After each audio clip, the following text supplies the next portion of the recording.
Maganda nga po mga kapatid. Bisitahin po uli natin ang kanal natin sa likuran. Grabe, marami ng puro basura na. Lumalalim ng dito sa daanan.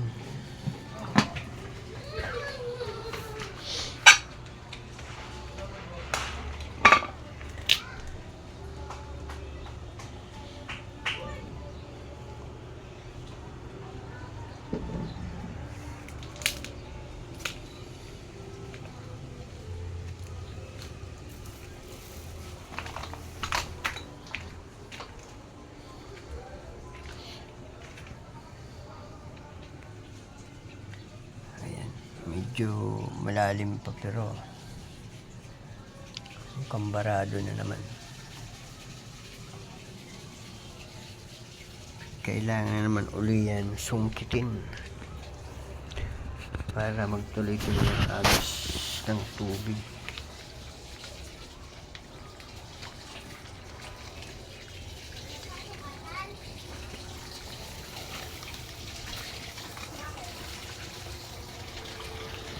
Grabe. Ang daming bote. Ang panghi ko rito. Kaya pong bote niya may mga lamang ihi. Yan.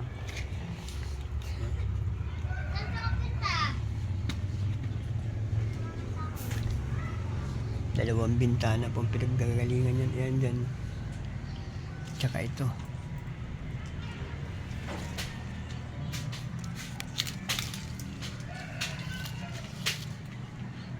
Ayan. Diyan po nanggagaling yung mga boteng yan, hinahagis nila rito. May mga lamang ihi.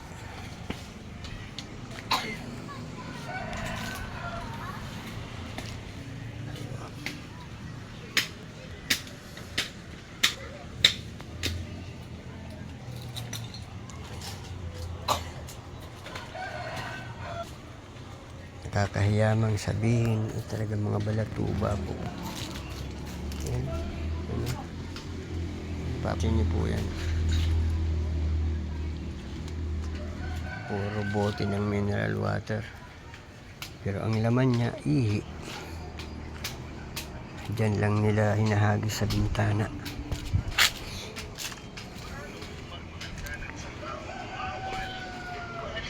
Yan po ang aming mga kapitbahay. Sa amin naman po ito. Mga bote namin ay iniipon niya ng asawa ko. Yan. Pag marami na, pumupunta rito magbubuti yan. Binibenta niya. Nakakadiri naman pundang-putin yung mga mineral waters na puro ihi. Grabe. Isa po yan sa pinagmumula ng bagba doon po sa likod namin. Pag bumara doon sa butas, panigurado hindi na aanod ang tubig.